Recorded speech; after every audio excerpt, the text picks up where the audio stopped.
بسم الله الرحمن الرحيم الذين كفروا وصدوا عن سبيل الله أضل أعمالهم والذين آمنوا وعملوا الصالحات وآمنوا بما نزل على محمد وهو الحق من ربهم كفر عنهم سيئاتهم وأصلح بالهم ذلك بأن الذين كفروا اتبعوا الباطل وأن الذين آمنوا اتبعوا الحق من ربهم كذلك يضرب الله للناس أمثالهم فإذا لقيتم الذين كفروا فضرب الرقاب حتى إذا أثخنتموهم فشدوا الوثاق فإما منا بعد وإما فداء حتى تضع الحرب أوزارها ذلك ولو يشاء الله لانتصر منهم ولكن ليبلو بعضكم ببعض والذين قتلوا في سبيل الله فلن يضل أعمالهم سيهديهم ويصلح بالهم ويدخلهم الجنة عرفها لهم يا أيها الذين آمنوا إن تنصروا الله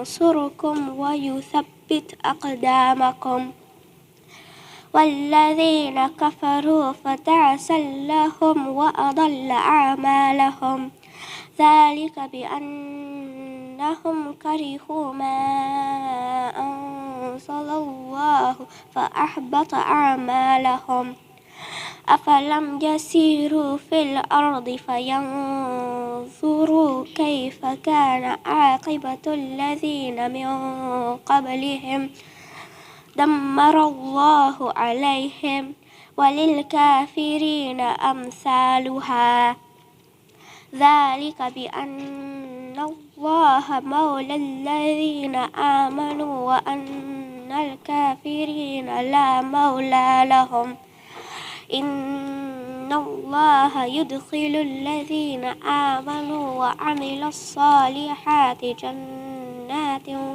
تجري من تحتها الأنهار والذين كفروا يتمتعون ويأكلون كما تأكل الأنعام والنار مثوى لهم وكأي من قرية هي أشد قوة من قريتك التي أخرجتك أهلكناهم فلا ناصر لهم أفمن كان على بينة من ربه كمن زين له سوء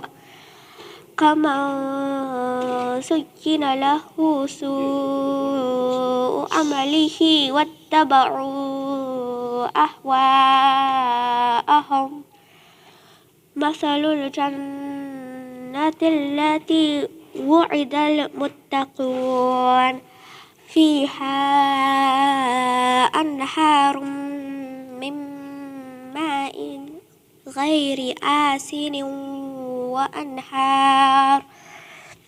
وأنهار من لبن لم يتغير طعمه وأنهار من خمر لذة للشاربين وأنهار من عسل مصفى ولهم فيها من كل الثمرات ومغفرة من ربهم كمن هو خالد في النار وسقوا ماء حميما فقطع أمعاءهم ومنهم من يستمع إليك حتى إذا خرجوا من عندك قالوا للذين أوتوا العلم ماذا قال آنفا أولئك الذين طبع الله على قلوبهم واتبعوا أهواءهم والذين اهتدوا زادهم هدى وآتاهم تقواهم فهل ينظرون إلا الساعة أن تأتيهم بغتة فقد جاء أشراطها فأنى لهم إذا جاءتهم ذكراهم فاعلم أنه لا إله إلا الله واستغفر لذنبك وللمؤمنين والمؤمنات والله يعلم متقلبكم ومثواكم ويقول الذين آمنوا لولا نزلت سورة فإذا أنزلت سورة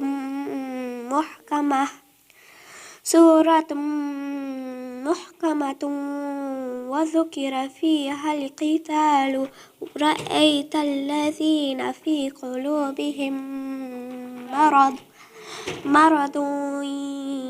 ينظرون إليك نظر المغشي عليه من الموت فأولى لهم طاعة وقول معروف فإذا عزم الأمر فلو صدقوا الله لكان خيرا لهم صدق الله العلي العظيم.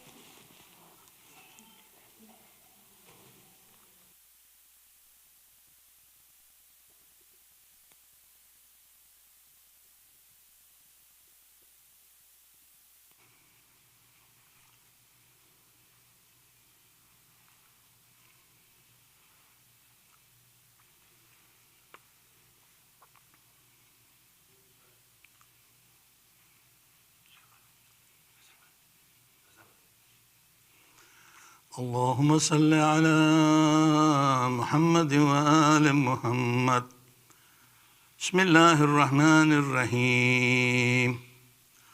اللهم إني أسألك وأتوجه إليك بنبيك نبي الرحمة صلى الله عليه وآله يا أبا القاسم يا رسول الله يا إمام الرحمة يا سيدنا ومولانا إنا توجهنا واستشفعنا وتوسلنا بك إلى الله وقدمناك بين يدي حاجاتنا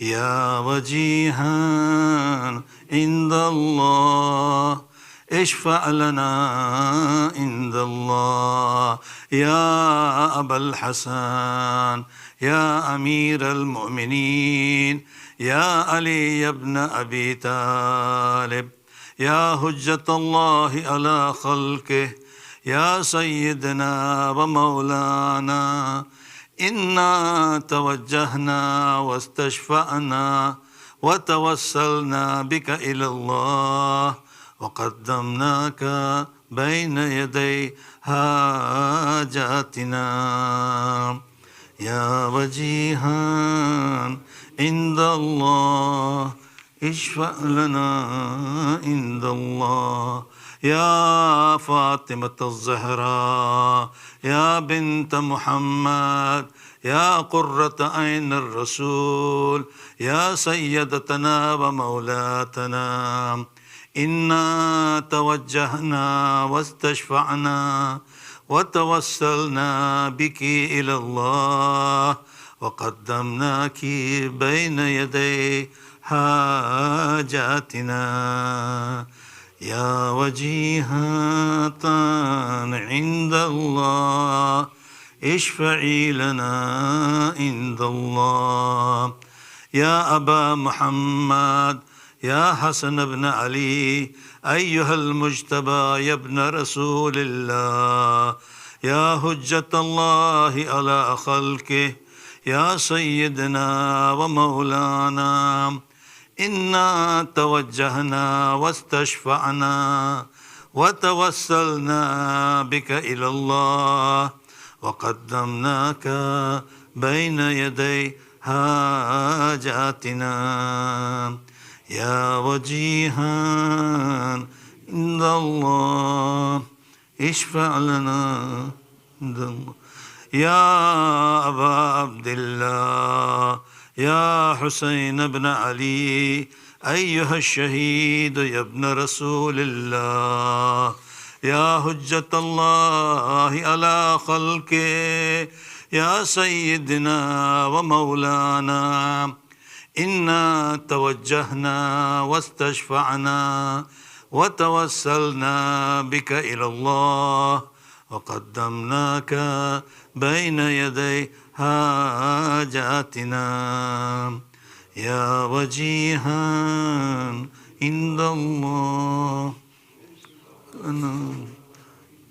يا أبا الحسن يا علي بن الحسين يا زين العابدين يا ابن رسول الله يا حجة الله على خلقه يا سيدنا ومولانا إنا توجهنا واستشفعنا وتوسلنا بك إلى الله وقدمناك بين يدي حاجاتنا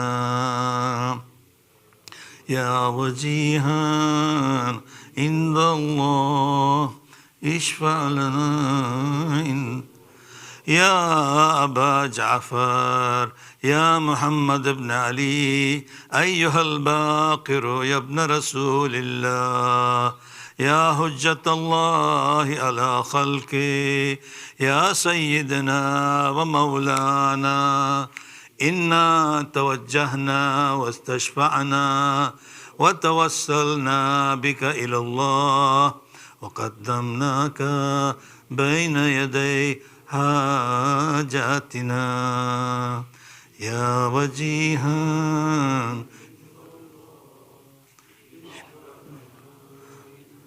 يا أبا عبد الله يا جعفر بن محمد أيها الصادق يا ابن رسول الله يا حجة الله على خلقه يا سيدنا ومولانا إنا توجهنا واستشفعنا وتوسلنا بك إلى الله وقدمناك بين يدي حاجاتنا يا وجيه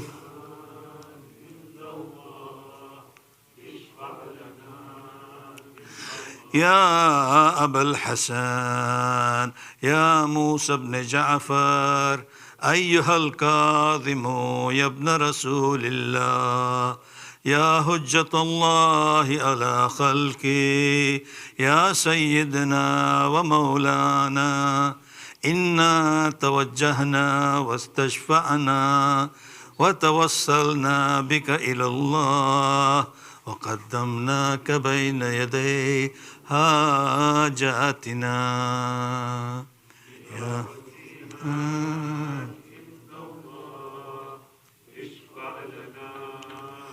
يا أبا الحسن يا علي بن موسى أيها الرضا يا ابن رسول الله يا حجة الله على خلقه يا سيدنا ومولانا إنا توجهنا واستشفعنا وتوسلنا بك إلى الله وقدمناك بين يدي حاجاتنا يا وجيه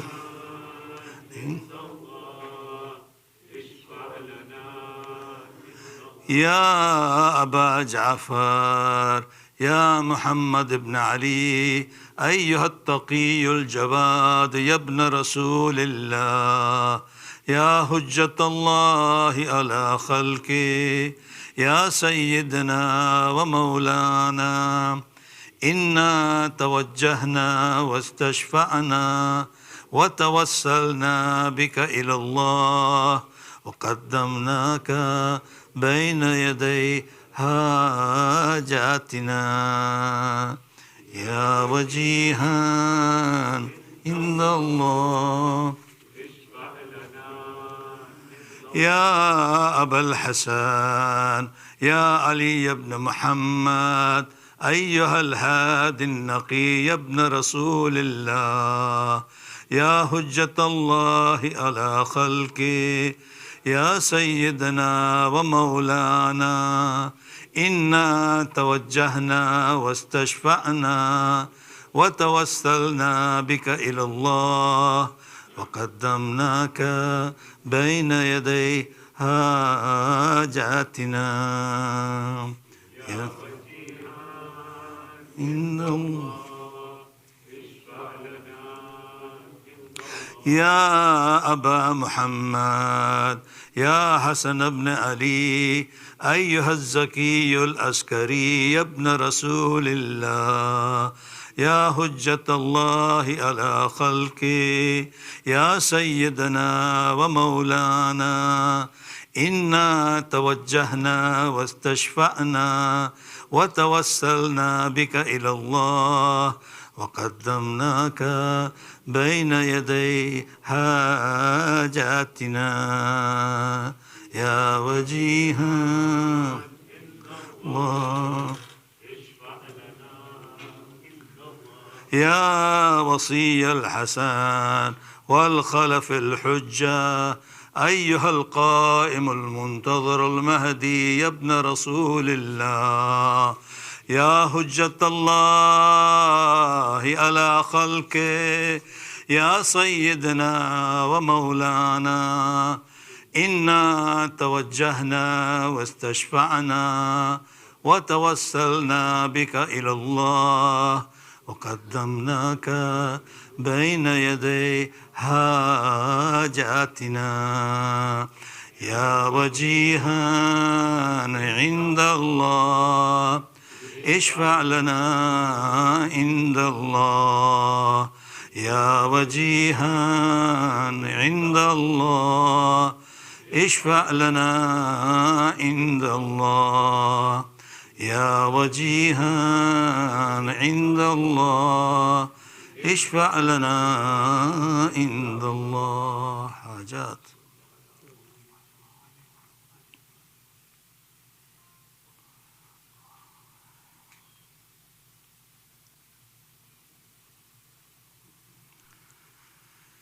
يا سادتي ومواليا إني توجهت بكم أئمتي وعدتي ليوم فقري وهاجتي إلى الله وتوسلت بكم إلى الله واستشفعت بكم إلى الله فاشفعوا لي عند الله واستنقذوني من ذنوب عند الله فإنكم وسيلتي إلى الله وبحبكم وبقربكم أرجو نجاة من الله فكونوا عند الله رجائي يا سادتي يا أولياء الله صلى الله عليهم أجمعين ولعن الله أعداء الله الظالمين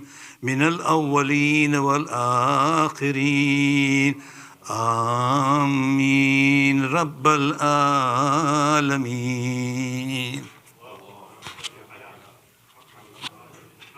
إلى أرواح المؤمنين والمؤمنات صواب الفاتحة.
إن الله وملائكته يصلون على النبي يا أيها الذين آمنوا صلوا عليه وسلموا تسليما.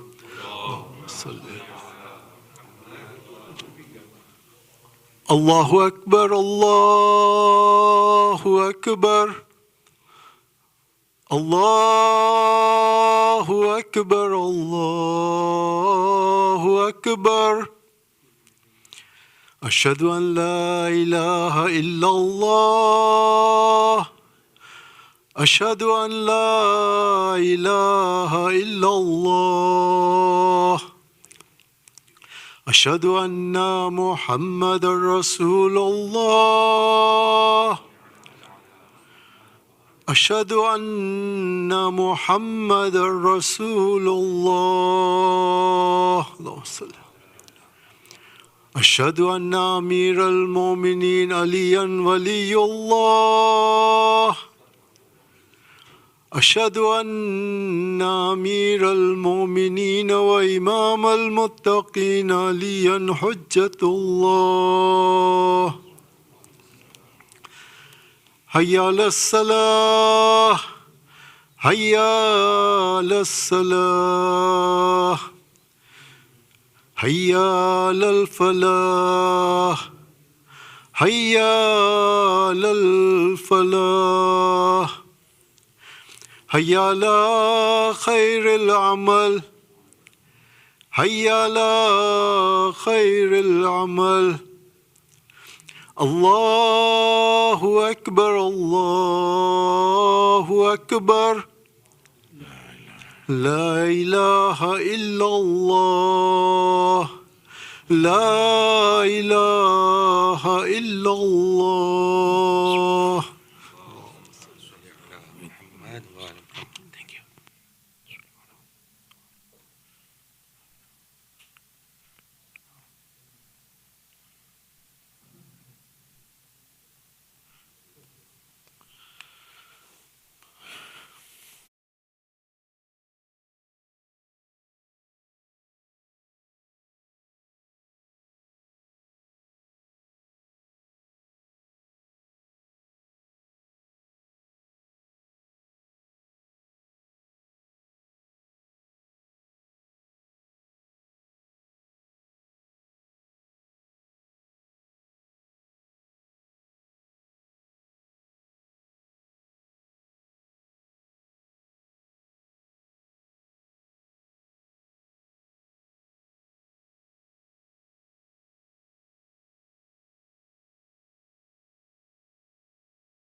بر محمد وآل محمد صلوات.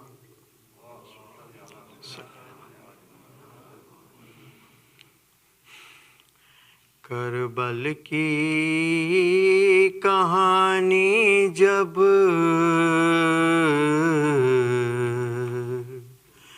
کوئی بھی سنائے گا،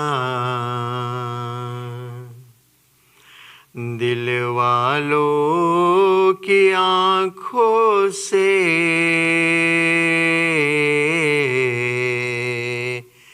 ایک دریا بہائے گا.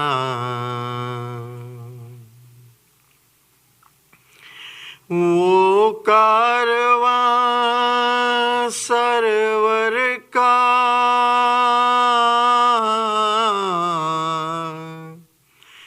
جو شان سے نکلا تھا،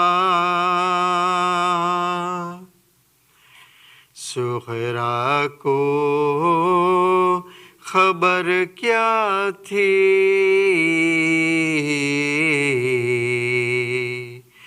نہ لوٹ کے آئے گا. مہمان بلایا ہے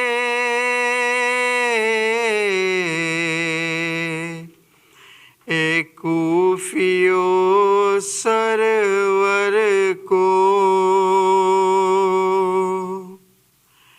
کیا کنبہ شہیدی کا پانی نہیں پائے گا.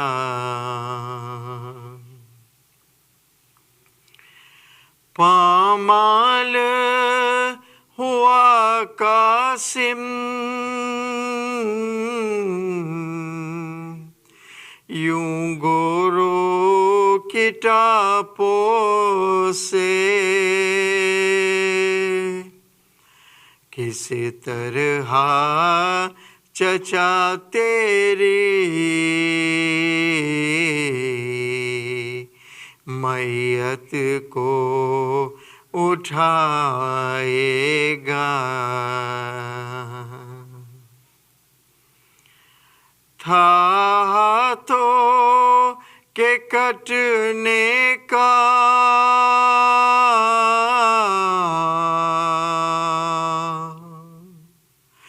کچھ غم نہ دلاور کو،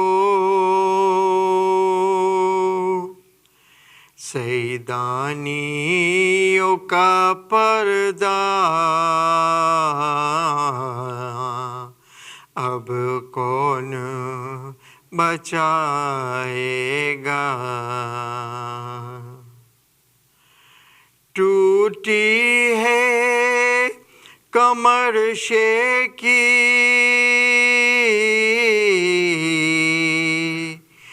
گھبرانا مگر اکبر، فرزند نبی تیری لاشے کو اٹھائے گا. کربل کی کہانی جب کوئی بھی سنائے گا، دل والوں کی آنکھوں سے ایک دریا بہائے گا. بر محمد وآل محمد صلوات.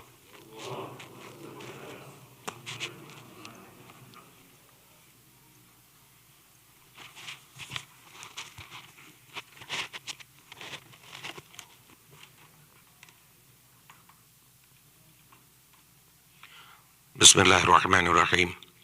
Sheikh Azhar Nasser, respected elders, Brothers, sisters in Iman, Assalamu alaikum wa rahmatullahi wa barakatuh. Surah Fatiha is requested for all the names listed on the screen and Kul Arwah al-Mu'mineen wal-Mu'minat Sawab al-Fatiha.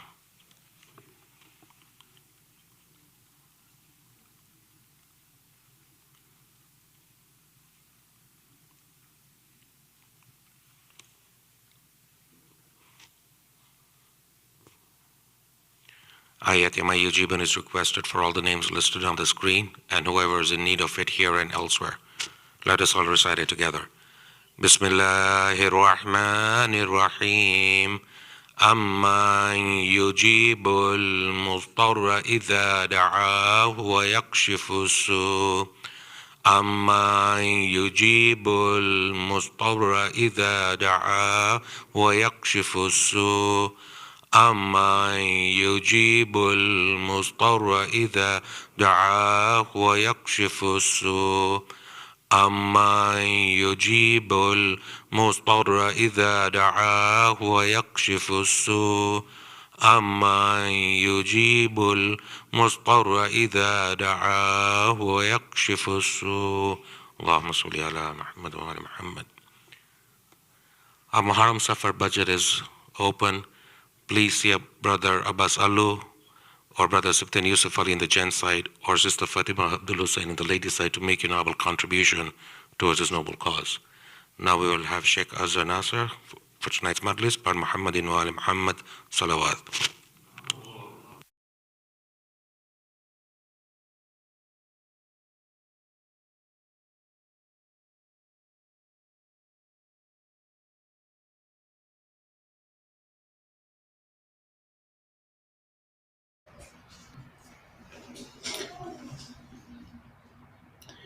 أعوذ بالله من الشيطان اللعين الرجيم. بسم الله الرحمن الرحيم. الحمد لله رب العالمين، ثم الصلاة والسلام على خاتم الأنبياء والمرسلين سيدنا ونبينا محمد وعلى أهل بيته الطيبين الطاهرين. اللهم صل على محمد وعلى محمد.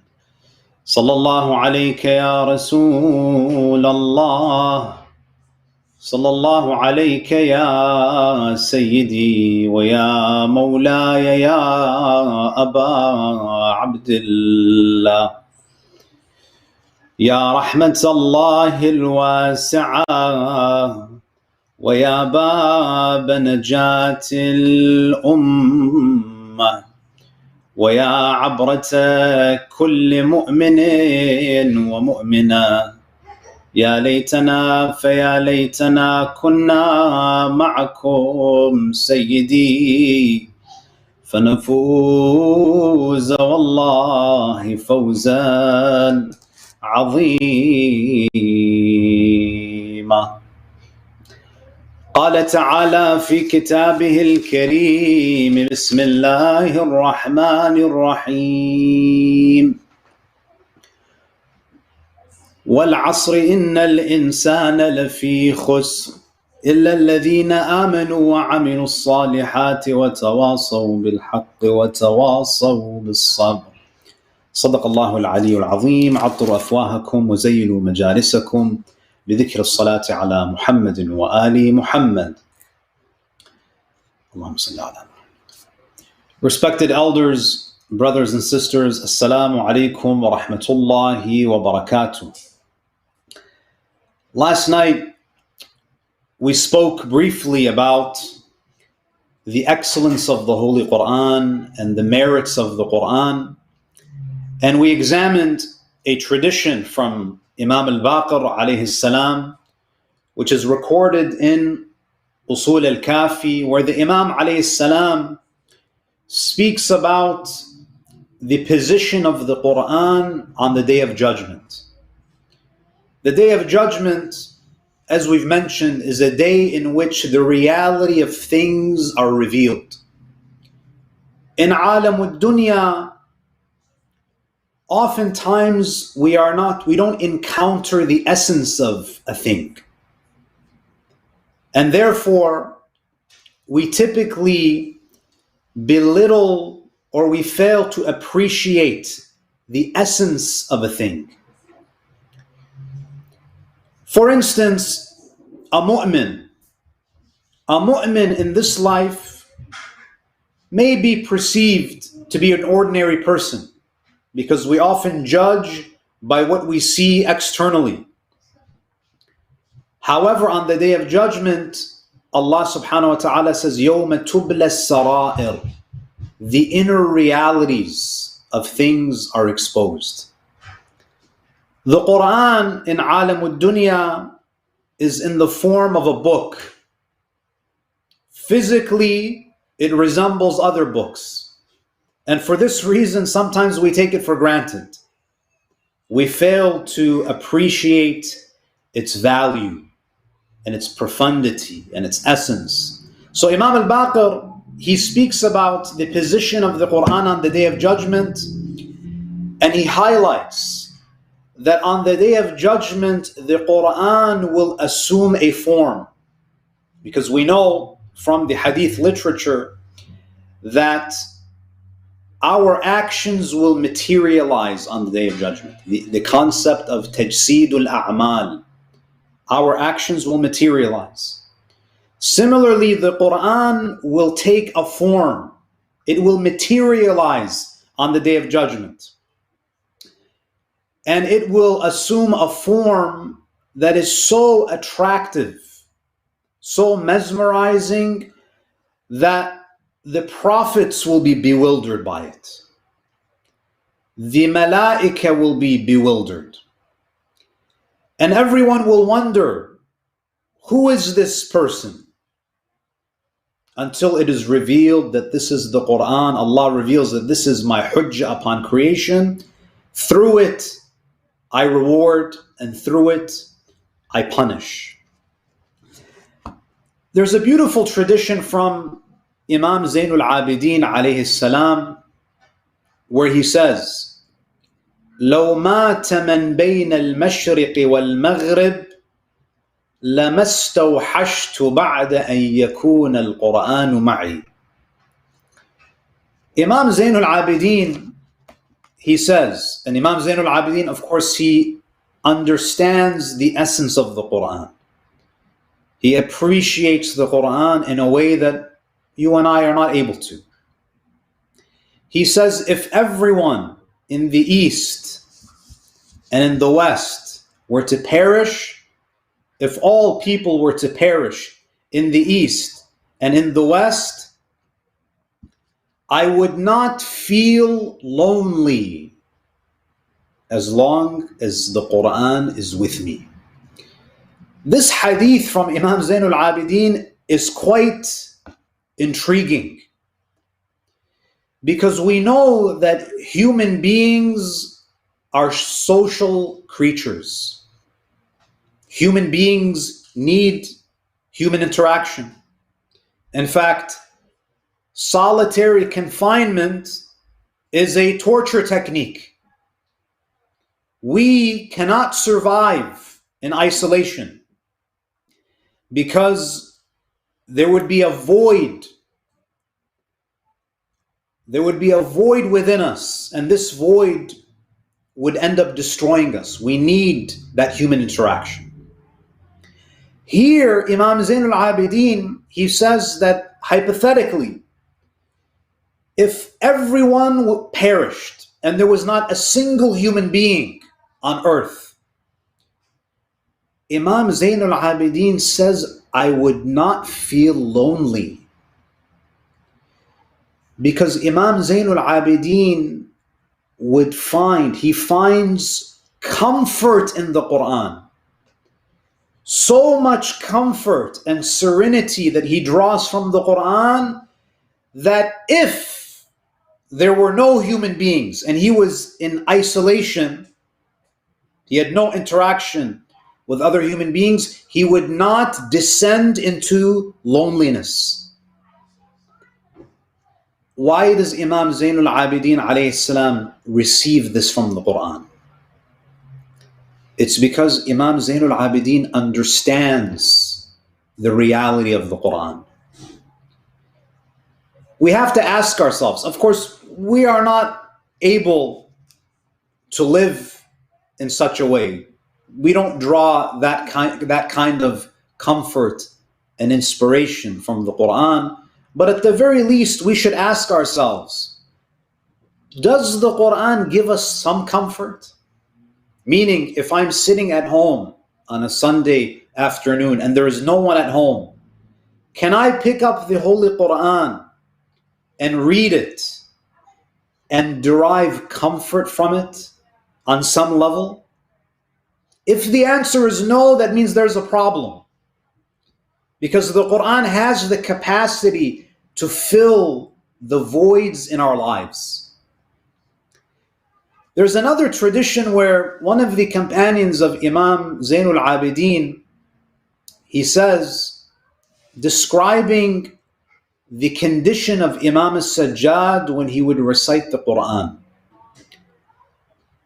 Az-Zuhri, the narrator, he says, وَكَانَ, he's speaking about Imam al-Sajjad, وَكَانَ إِذَا قَرَأَ مَالِكِ يَوْمِ الدِّينِ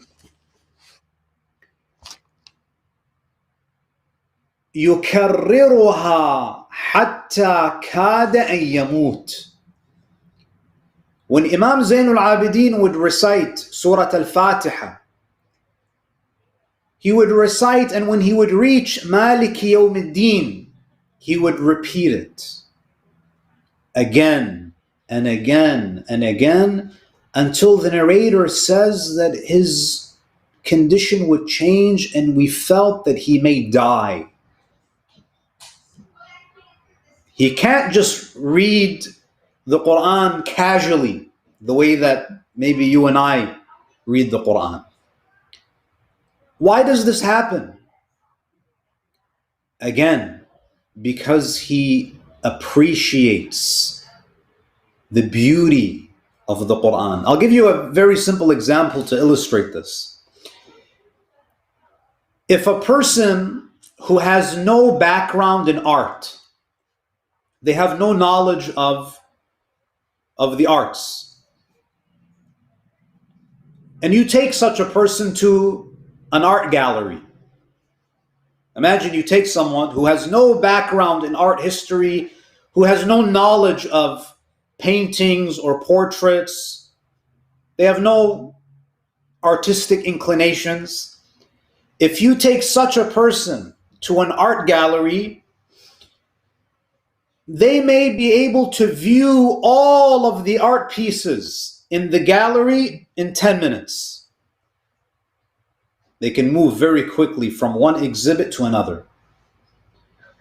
But if you take someone who is a painter, who's an artist, who has studied art history, if you take that person to an art gallery,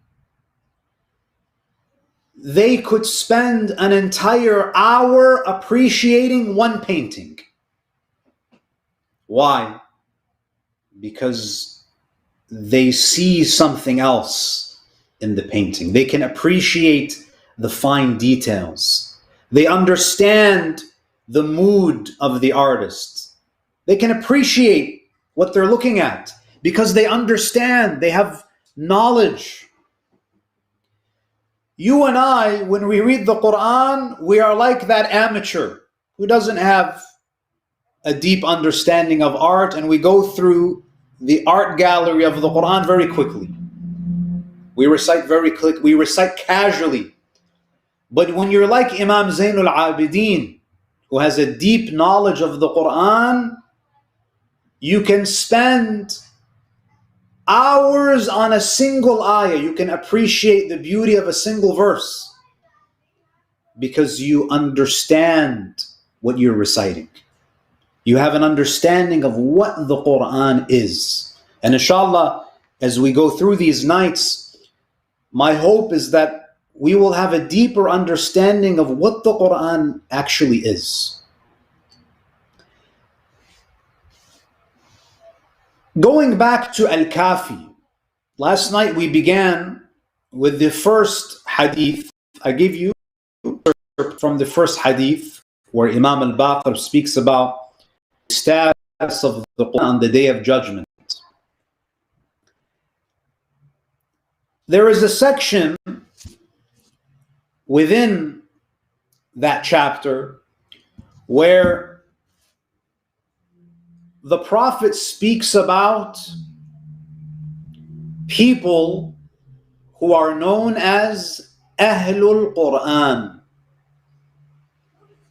Ahlul Quran meaning the people of the Quran. There's a hadith where the Prophet ﷺ says, Inna ahlal Quran fi a'la darajatin min al-adamiyyin ma khala al-nabiyyin wal-mursaleen. Those who are Ahlul Quran, they will occupy the highest status on the Day of Judgment, and no one is above them except for the prophets and the messengers. Meaning, only those who receive revelation occupy a higher position than Ahlul Quran. Then the Prophet says, فَلَا تَسْتَضْعِفُوا أَهْلَ الْقُرْآنِ حُقُوقَهُمْ. Do not belittle Ahl al-Quran. And I'll explain what is the meaning of Ahl al-Quran. The Prophet says, do not belittle them. Do not neglect their rights over you. فَإِنَّ لَهُم مِّنَ اللَّهِ الْعَزِيزِ الْجَبَّارِ لَمَكَانًا عَلِيًّا. Because they occupy a great position with Allah. And unfortunately, in our communities, I feel that sometimes we elevate reciters of poetry more than reciters of the Quran. It's as if, those who recite the Quran, they're not given their due respect. I know that there are some centers, they bring qualified reciters of the Quran, and they actually designate a hadiyah for the reciter of the Quran.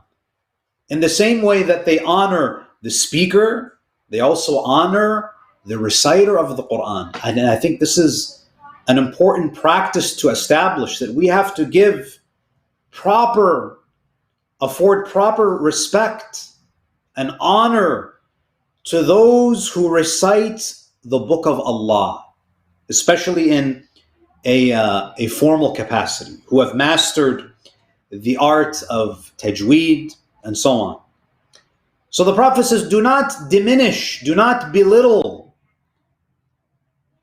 the people of the Quran. Now, the question here is, when the Prophet says, Ahlul Quran occupy the highest stations on the Day of Judgment, and no one is above them except for the prophets and the messengers, what does this mean? What is the meaning of Ahlul Quran? The word Ahl comes from the word Ala Ya'ulu. The word Ahl comes from the word Ala Ya'ulu, which means to return. And in the Arabic language, Ahl or Al, we use this word to refer to our families, because they are the ones who we always go back to. This is a very important point. When you get up in the morning and you go to work, where do you come back to after you finish your work? You come back to your family. When you have a problem, when you have any issues, you go back to your family. So your family is always the point of return, the reference point. When you want to make an important decision, you usually consult with your family. So your Ahl are those who occupy the position in your life where they act as the reference point. You always go back to them. You always return to them. And therefore, Ahlul Quran are those who always go back to the Quran.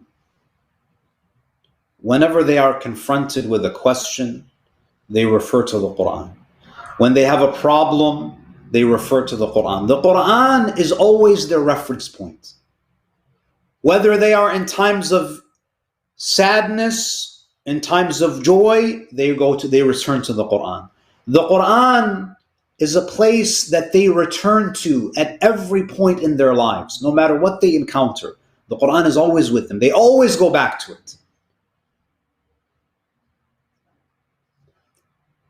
And the way that you develop this type of relationship, if you want to be among Ahlul Quran, it requires work, brothers and sisters. The Quran has to become a part of your being. And for those of you who are young, make the Quran a part of your life at a very young age. Read it, study it, memorize it. Imam al-Sadiq alayhi salatu was-salam, la basallu ala Muhammadin wa ali Muhammad. Our sixth Imam, salawatullahi alayhi, he says, Man qara'a al-Quran wa huwa shabun mu'min, اختلط القرآن بلحمه ودمه. Imam al-Sadiq says, if a mu'min, the one who recites the Quran when he is young, who studies the Quran when he's young, the Quran becomes a part of their flesh and their blood. And this is true. The verses that I personally still remember, are the verses that I learned when I was young. The verses that you learn typically as you get older, you forget them. They don't remain with you in the same way that those verses that you learned when you were young remain with you. If you recall, brothers and sisters, last night in the hadith from Imam al-Baqir, we mentioned that Allah says to the Quran that today it is through you that I reward, and it is through you that I give the most humiliating punishment. Those who enter paradise, their placement in Jannah will depend on their familiarity with the Quran. Because Jannah, as we mentioned, is not an egalitarian place where everyone is equal. You are assigned a place in paradise depending on how much of the Quran you've internalized. And we know the famous hadith that says, Iqra warqa, recite and ascend. Now, if someone is a hafiz of the Quran, if someone has memorized the Quran, will they be able to recall, or will they be able to recite the Quran on the Day of Judgment? As I mentioned, brothers and sisters, not everyone who read the Quran in dunya, not everyone who memorized the Quran in dunya will be able to recite it on the Day of Judgment. Why? I'll give an example to illustrate what I mean by this. I'm sure many of you, when you were in college, when you were in university, you took perhaps some difficult courses. And I'm sure you've taken some difficult exams in your life. Sometimes when you are under a lot of stress, when you're in a state of fear, you forget everything that you've studied. And this happens to some students. They prepare, they study, but when the exam comes, they go blank. The anxiety, the fear makes them forget everything that they've studied for the past few days, for the past few weeks.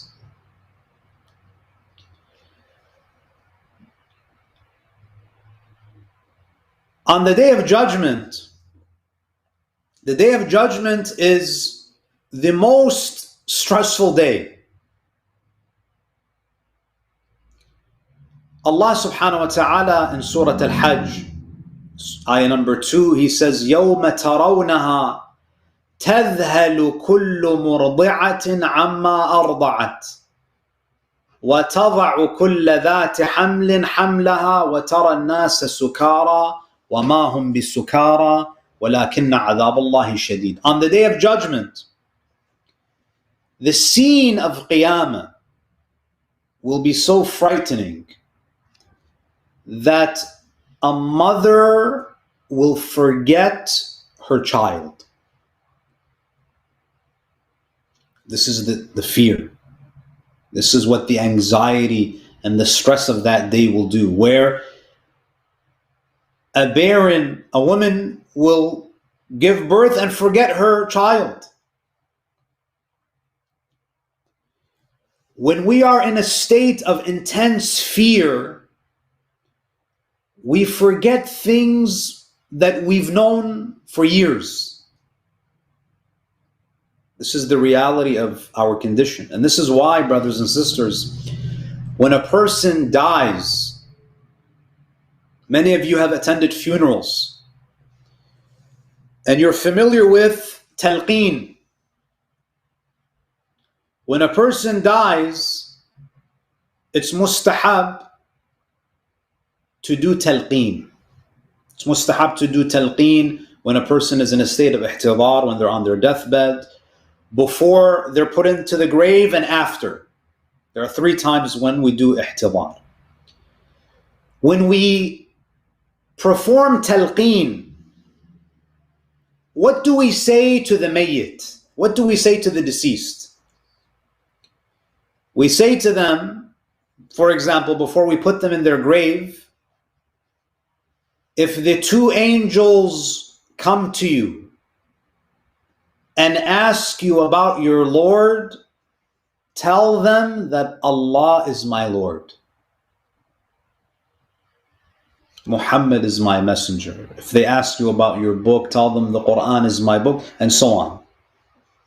Question: why are we dictating to the mayyit, to the deceased person, the most basic tenets of Islam? Why? These are things that even our elementary madrasa students know. Why is it that even if it's a great alim, we do talqeen? We say, if the angels come to you and they ask you about your Lord, say, Allah is my Lord. Muhammad is my messenger. Kaaba is my qibla. Quran is my book. We go through the ABCs of Islam. Why? Because when you are in a state of intense fear, you forget even the most fundamental of things.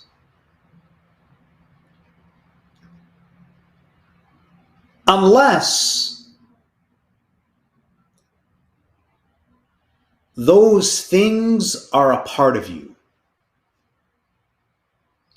So on the Day of Judgment, if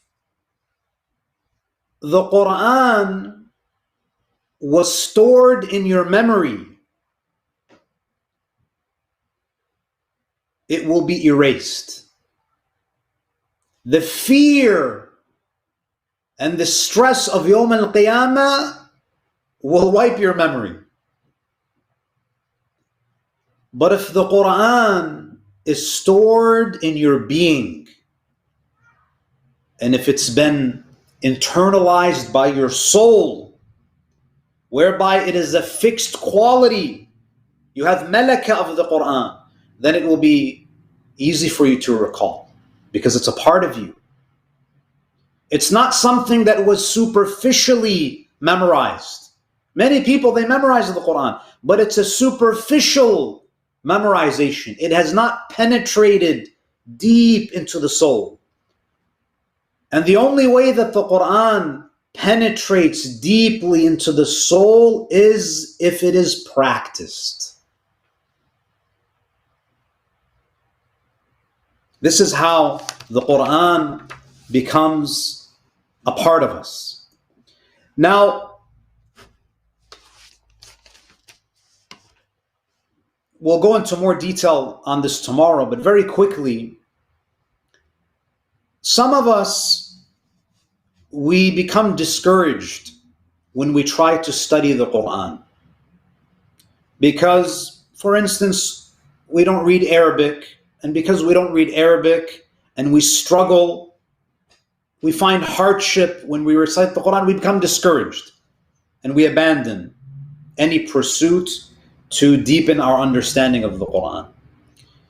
There's a beautiful narration from our sixth Imam, salawatullahi alayhi, where he speaks about the reward that Allah subhanahu wa ta'ala gives to the one who recites the Quran with difficulty.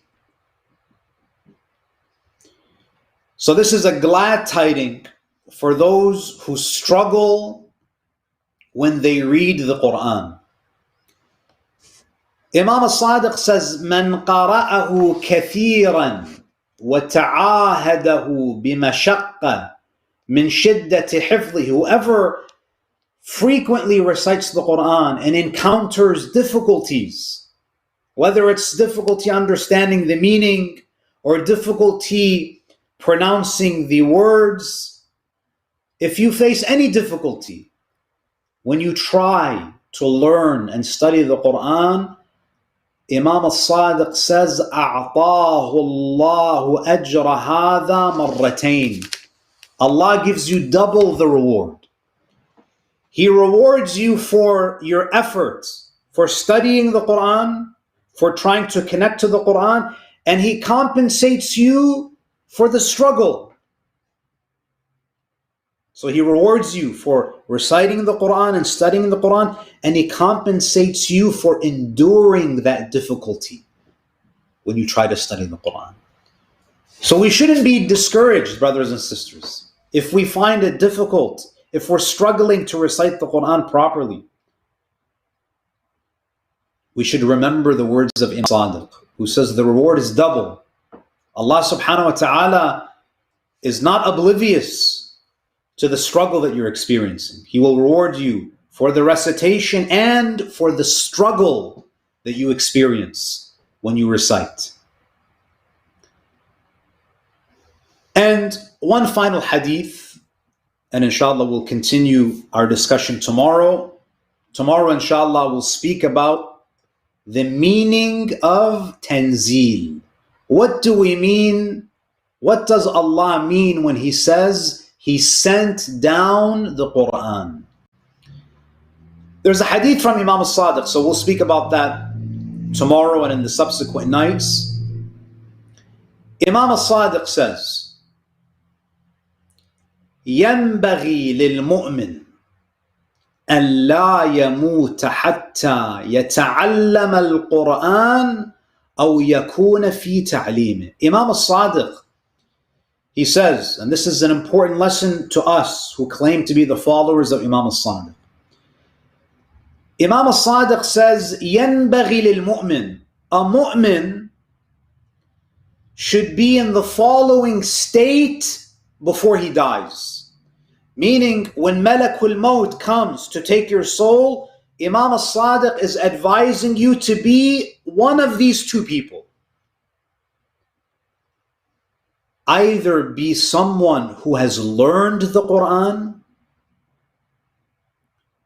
or someone who is learning the Quran.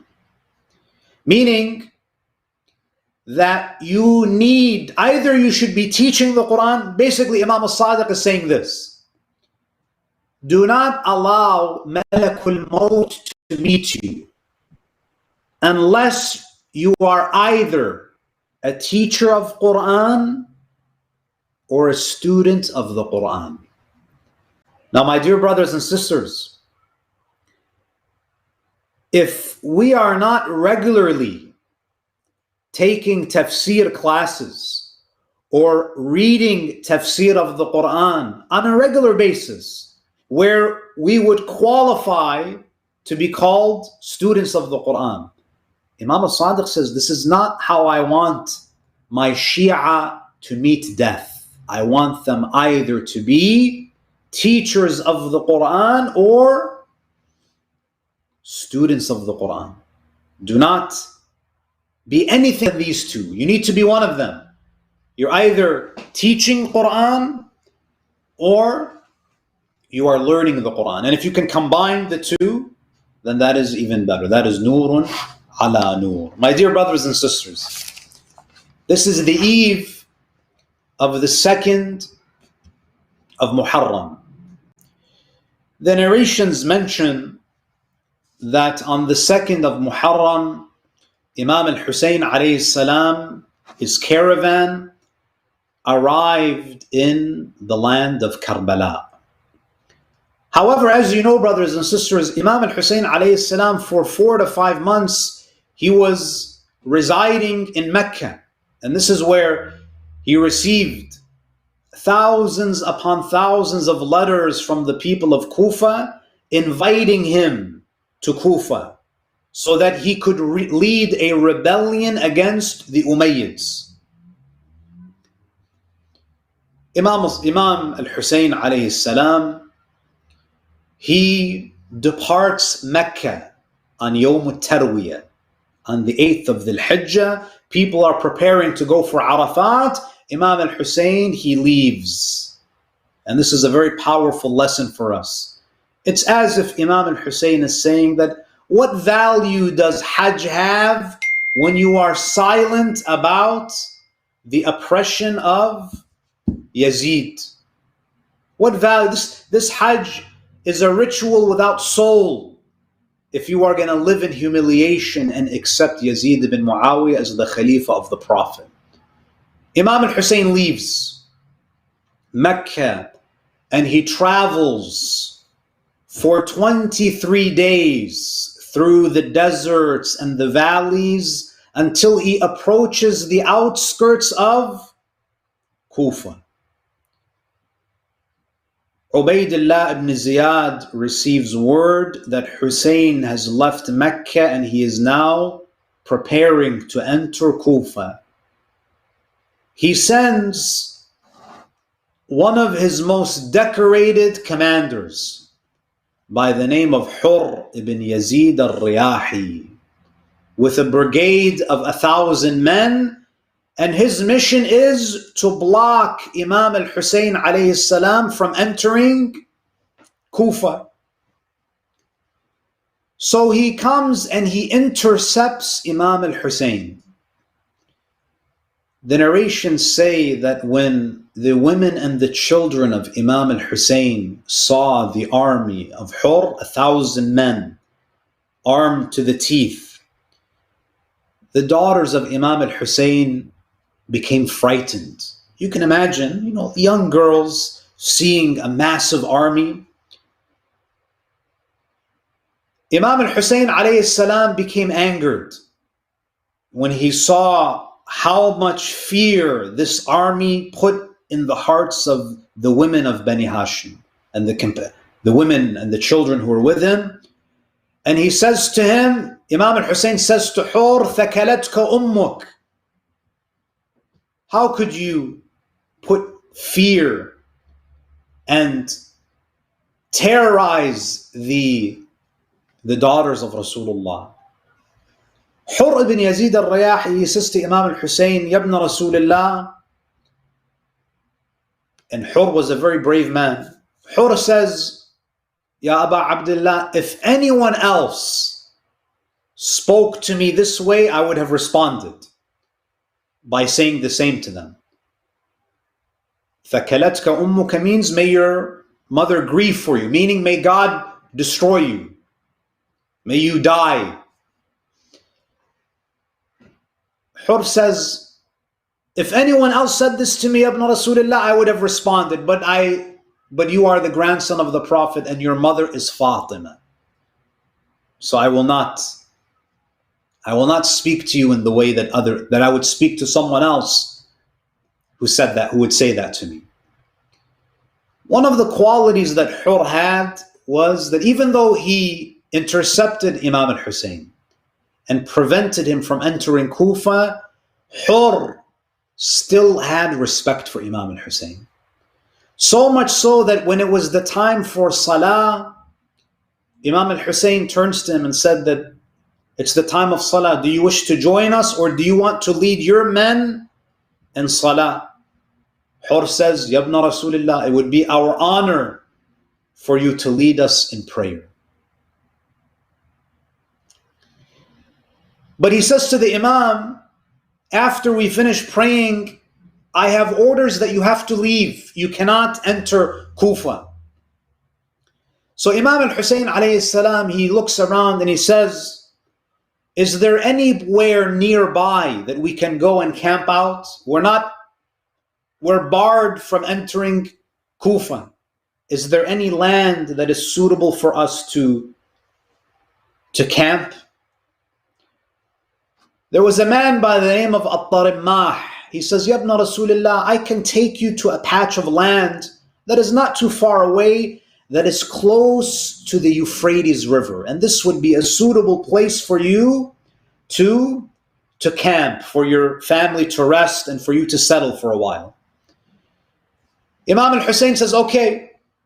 Imam al-Hussein says to At-Tarimmah, I am giving you a very important task. I want you to guide the camel the horse that Zainab is riding on. Guide the camel that Zainab is riding on. But be very gentle. This is the daughter of Ali ibn Abi Talib. Do not go too fast. Be very steady in the way that you guide the camel.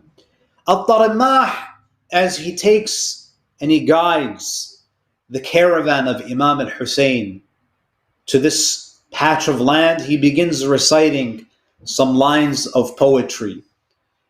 He says, Ya naqati la tajza'i min zajri وشمري قبل طلوع الفجر بخير ركبان وخير سفر آل رسول الله آل الفخر السادة البيض الوجوه الزهري يا مالك النفع معا والضر أيد حسينا سيدي بالنصر. At-Tarimmah, he takes the caravan of Imam al-Hussein until they reach this patch of land. Imam al-Hussein alayhi salam, as they're moving, the horse of Imam al-Hussein comes to an abrupt stop. Imam al-Hussein alayhi salam says that maybe the horse is fatigued.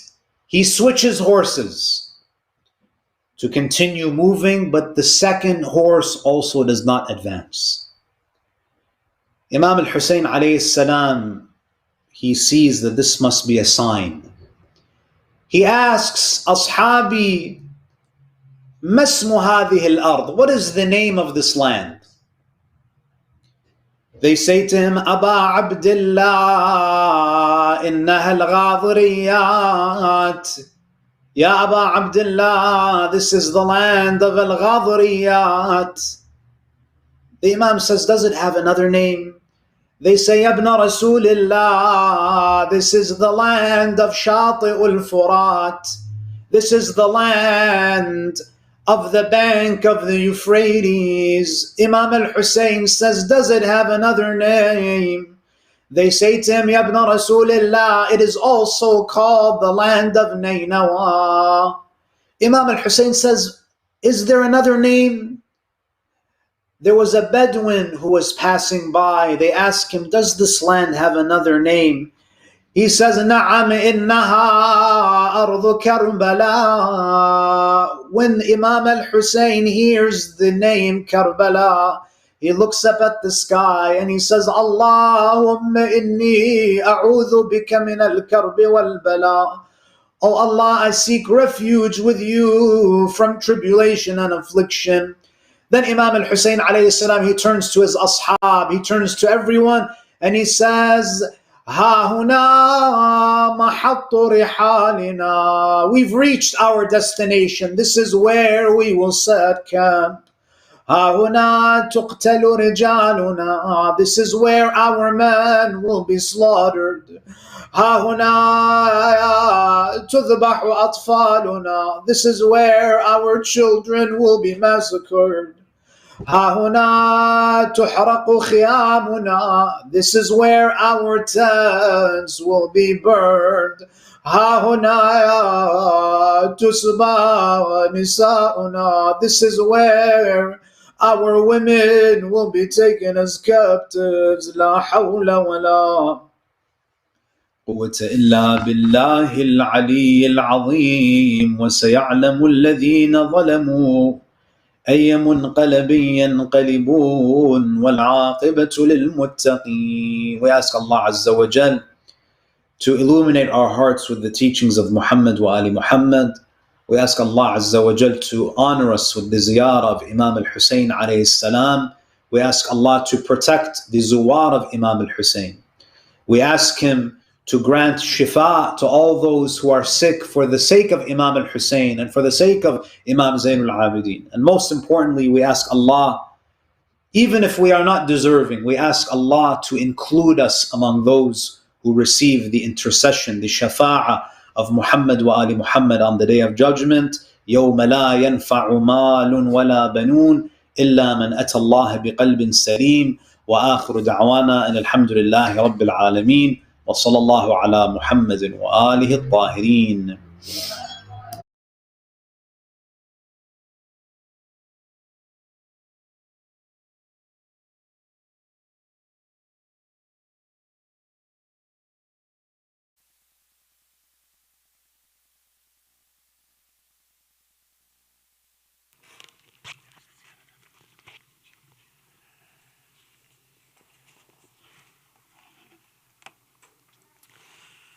Ya Hussein, Hussein, Ya Hussein, Ya Hussein.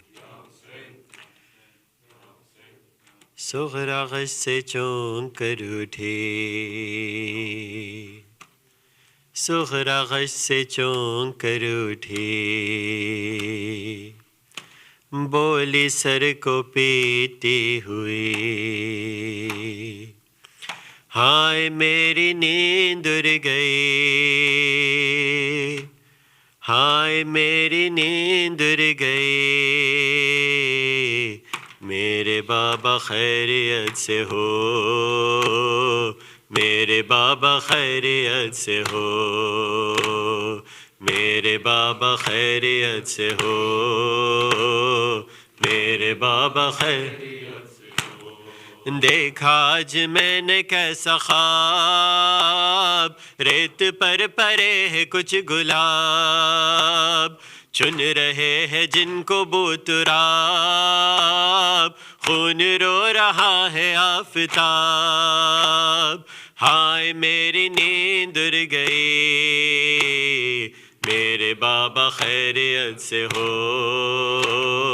मेरे बाबा खैरियत से हो, मेरे बाबा खैरियत से हो,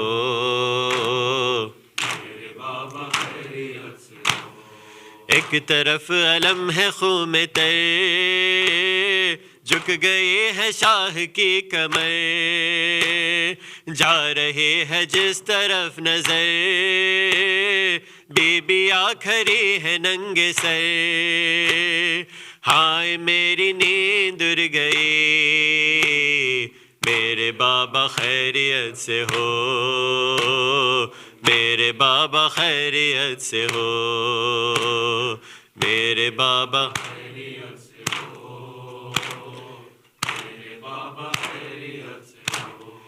ایک بچی سینہ پدر ڈھونڈتی رہی ادھر ادھر، باپ سو رہا تھا خاک پر جس کے تن سے کٹ چکا تھا سر، ہائے میری نیند اڑ گئی، میرے بابا خیریت سے ہو، میرے بابا خیریت سے ہو، میرے بابا خیریت سے ہو، میرے بابا خیریت سے ہو۔ قید ہے رسول زادیاں، ہاتھ میں بندھی ہے رسیاں، بے کجاوا ہے ہماریاں، خون رو رہا ہے ساربان، ہائے میری نیند اڑ گئی، میرے بابا خیریت سے ہو، میرے بابا خیریت سے ہو، میرے بابا خیریت سے ہو، میرے بابا خیریت سے ہو۔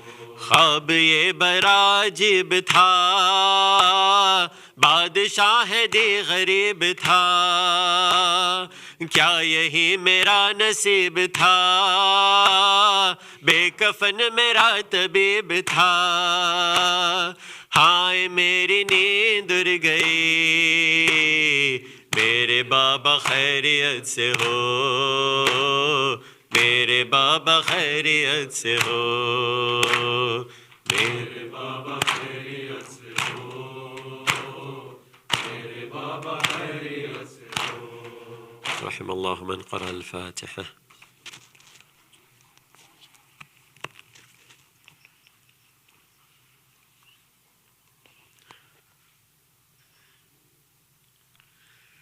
بسم الله الرحمن الرحيم.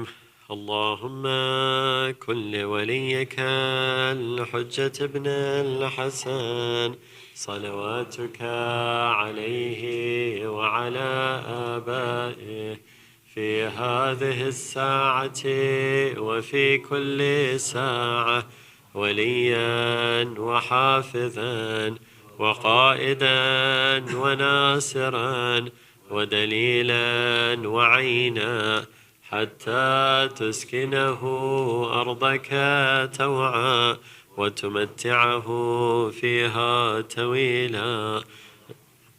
السلام عليك يا رسول الله، السلام عليك يا أمير المؤمنين علي بن أبي طالب، السلام عليك يا فاطمة الزهراء سيدة نساء العالمين، السلام عليك يا حسن المجتبى، السلام عليك يا حسين شهيد بكربلاء، السلام عليكم جميعا شهداء كربلاء ورحمة الله وبركاته.